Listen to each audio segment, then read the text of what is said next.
am going to attempt to talk to you guys today about a branch of astrology that I don't think I've ever done a video on. I am certified in this branch of astrology. I do offer it as a service, and I don't think it's talked about enough here on YouTube. So I specifically am going to talk about electional astrology in the medical field when you are electing surgeries. Now, this is a topic that I'm going to preface by saying, of course, I am not a doctor and I am not a medical astrologer. I do not have certification as a medical astrologer, but I am an astrologer and I do have certification in electional astrology, which is the branch of astrology that allows you to choose the birth time for any event. So, if you want to pick your perfect wedding date, you hire an electional astrologer. You want to choose the time to launch a new business, hire an electional astrologer. You want to choose the time, if you can choose the time to have a surgery, you hire an electional astrologer. This becomes very tricky to do when it comes to surgeries for a variety of reasons. This video is going to explore a little bit of my background, how I approach electional astrology, but very specifically, we're going to talk about surgeries and choosing surgical dates. So let me back up. For those of you who are brand new here, welcome. My name is Maria G. Simone. I'm a professional astrologer, and you can find out more about me and my work at insightfulastrology.com, where I offer personal consultations, and I have an entire astrology school teaching you classes from the beginner's level through advanced. And by the way, if you are interested in learning electional astrology, send me an email. I may create a course on this for you if you're interested. If there are enough people interested, I may create a course of this because I just found out that the astrologer I became certified under no longer practices. Her website doesn't exist anymore. And so I don't know where to refer you to if you want to get certified in electional astrology.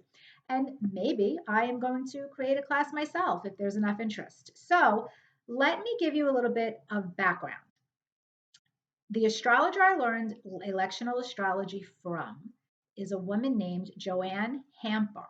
Here is the book she wrote. I don't know if you could see it. She wrote a book called Electional Astrology, The Art of Timing. And Joanne Hamper, this book is still available. So you can get this book, and I encourage you to get this book. But her certification course doesn't exist anymore.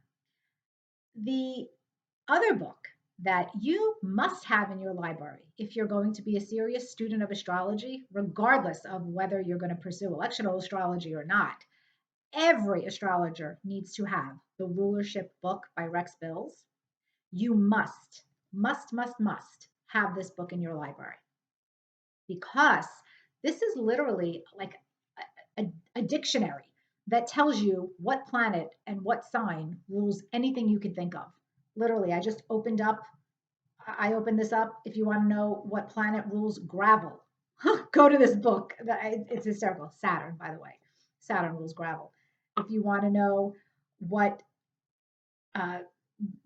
sign rules, I don't know, repulsion. Saturn came up again. All right, let's find something else that's not Saturn. Let me look at national glory is ruled by the sun. Okay, jellyfish are ruled by Neptune and Pisces. See how interesting this is? This book will come in so handy, but especially if you're going to do electional astrology, this book is invaluable. Now, what stimulated the desire for me to do this particular video on choosing surgical dates is actually because very recently, 3 of my own family members, one of them had a surgery already, 2 of them are about to have major surgeries. And 2 out of the 3 family members came to me and specifically asked me to choose the surgery dates for them because they know my background, they know me long enough to trust this process. And these family members value using astrology as a tool in their toolbox for planning when warranted, when possible. So, of course, if you are having an emergency surgery where you can't pick it, you are not going to hire an astrologer. You're not going to have time to, okay? But if this is an electional procedure, if it's something that you can choose, I highly recommend you consider doing this for yourself or hiring somebody to help you, because it puts so much in your corner. It helps you. It helps you feel uh, like you are aligning your body with the celestial energies in a way that helps to support your surgical procedure, that helps to support your healing. And I really do stand by that. I have seen examples in my life, unfortunately, where people have not been able to use electional astrology and have had disastrous, dangerous, life threatening situations come up because they had a surgery when things were just not well placed in the chart, in the sky. But I have also seen situations where there's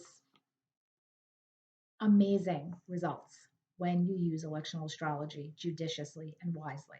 So these two family members came to me and said, okay, pick my dates and I'm going to listen to you. And I had carte blanche.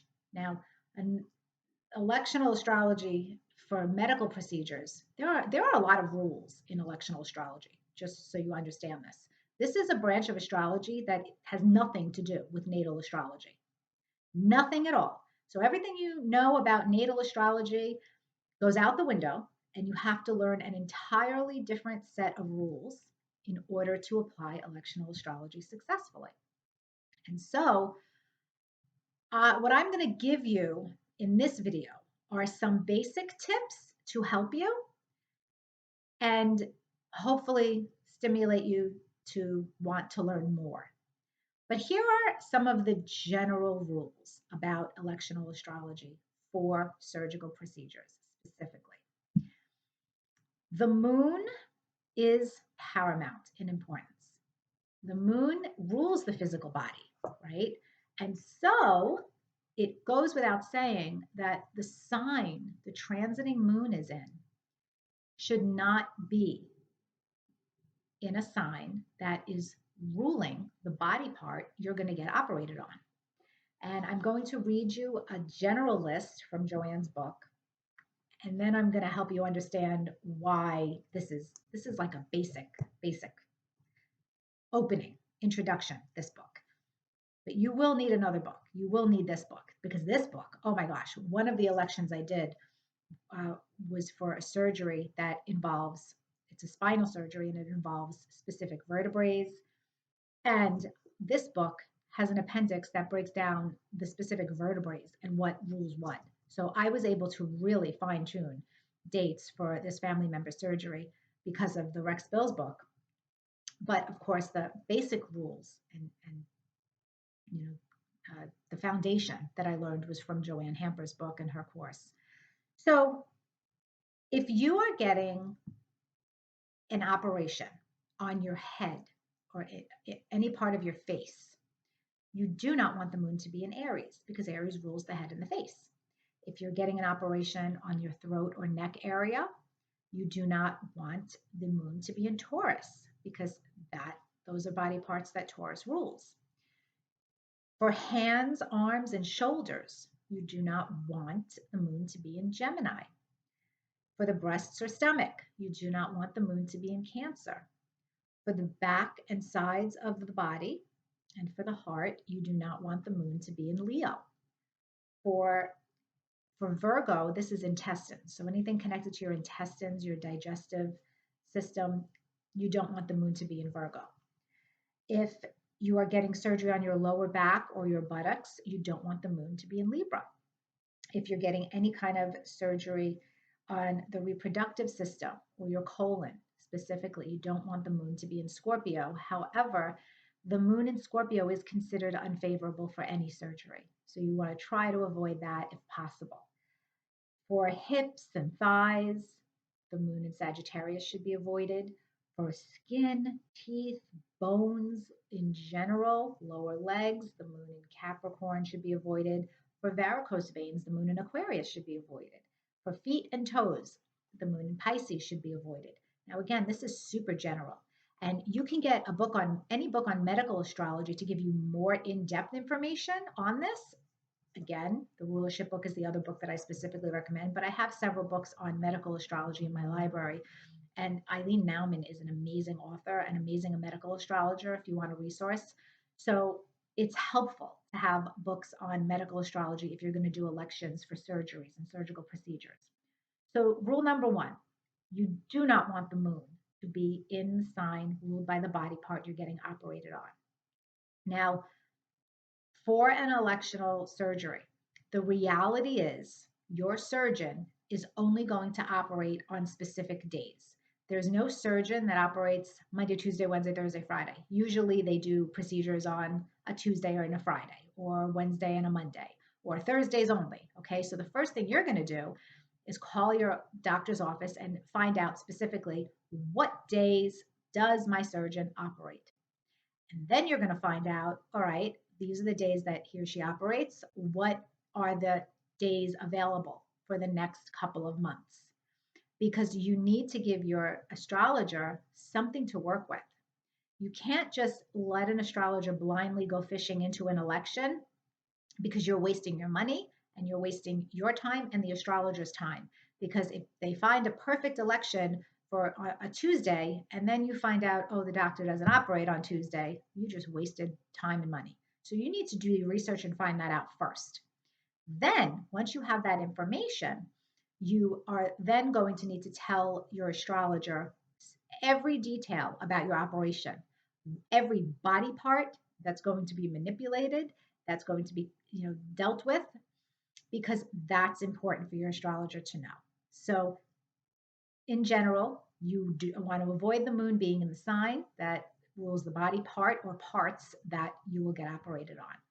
The next thing about the moon is that for any electional matter, the moon's applying aspects make all the difference in the world because they tell you important information about how the event will unfold and ultimately how the event will end, the end result of this event. So there's a little bit of difference in opinion about the definition of the void of course moon and how to work with this in electional astrology. If you have the background of an ancient traditional astrologer, you will be not following what I'm about to say. You're going to use a different orb of influence to qualify an avoid of course moon, and it can go past a sign boundary. So what I'm speaking to is the more modern approach and the more modern definition of the void of course moon, and this is what I follow when I do elections. So the modern definition of a void of course moon is the moon will be in one sign, and the last aspect that the moon makes is going to be her last applying aspect. She's going to be moving towards that aspect. Once she reaches exactitude in that sign, and then there are no more aspects until the moon reaches the next sign. The time period between that, the moon is void of course. It is just wandering. It has no place to go. It has nothing to attach itself to. So you do not want to start a surgery while the moon is void. Of course, you don't want to start any election actually when the moon is void, of course, unless there is a specific election where you don't want anything to come of the matter. Okay, then you would intentionally use a void of course moon. So one example that astrologers laugh about all the time, tongue in cheek, is filing tax returns when the moon is void of course. That way, nothing will come of the matter. Okay, so for surgeries though, you do not want a void moon, and that is another rule. You have to, and you need an astrology calendar to tell you this, guys. Everybody should have an astrology calendar. I have my Llewellyn date book. This is my calendar on my desk, but I have wall calendars also. So that quickly gives you the information about when a moon goes void and what the last aspects are, what all the aspects are actually, because this becomes important in electional astrology. So avoid a void moon, that would be step number 2. You also want to then look, when you choose the surgery date, you're going to choose a date that follows the moon as much as possible in only positive applying aspects. And the last aspect that the moon makes before she goes void must be positive.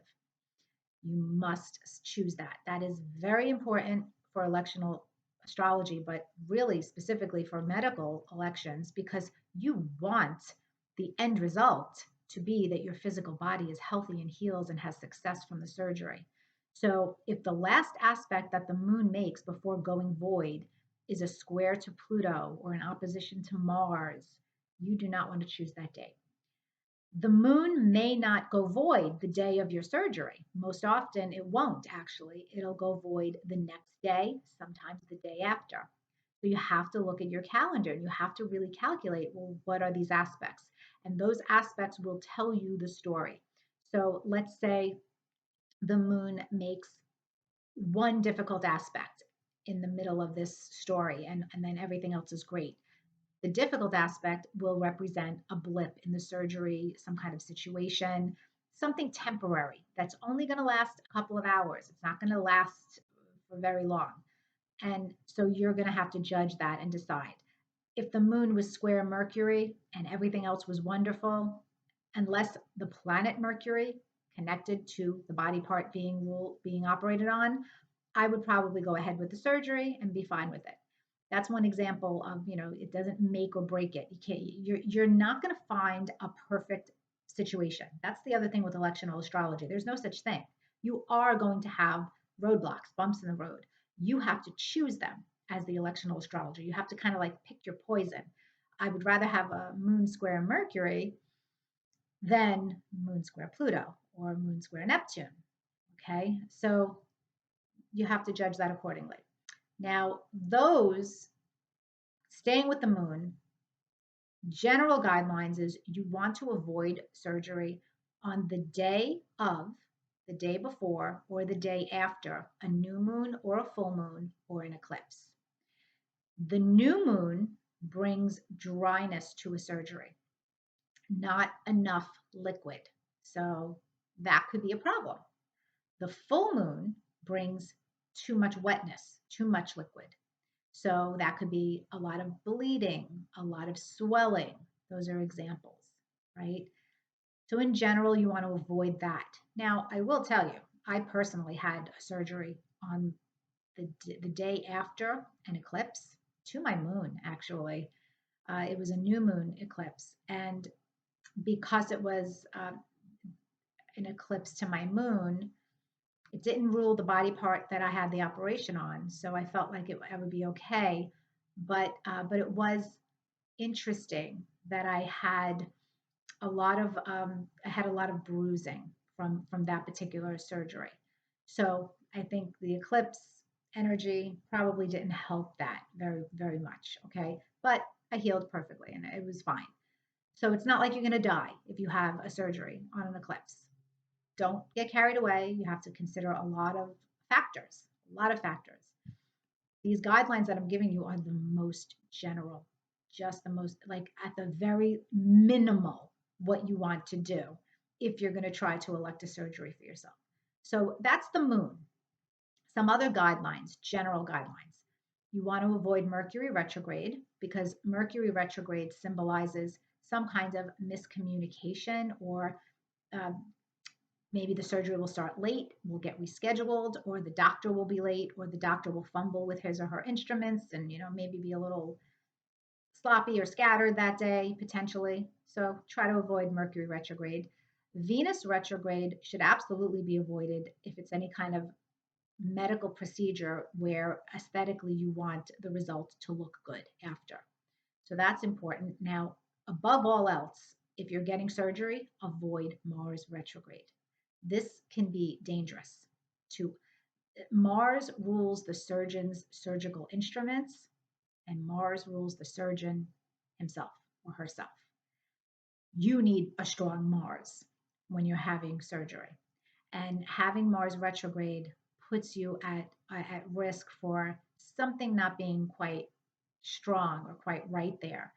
The other thing is that Mars rules in inflammation, infections, things like that. So having a Mars retrograde might, depending on the aspects, it might create a situation where there's an infection or there's a need to redo the surgery. And so, again, if you can, if you're planning on the surgery, avoid it. Avoid a Mars retrograde. That actually is a very important rule that I always adhere to. I understand that there are life and death situations, and of course, this video is not going to apply if this is a life and death situation. You have to have surgery, otherwise, you're going to die, no matter what the astrology says, right? But if you're choosing and you're able to choose, I wouldn't have it when Mars is retrograde. So I'm not sure if I should keep giving you information. I think I've given you enough to start with. By no means is this exhaustive. You have to consider the actual planets in the election and the planets that are ruling the body parts. And you want those planets to be strengthened. You want those planets to be making supportive aspects in the chart whenever possible.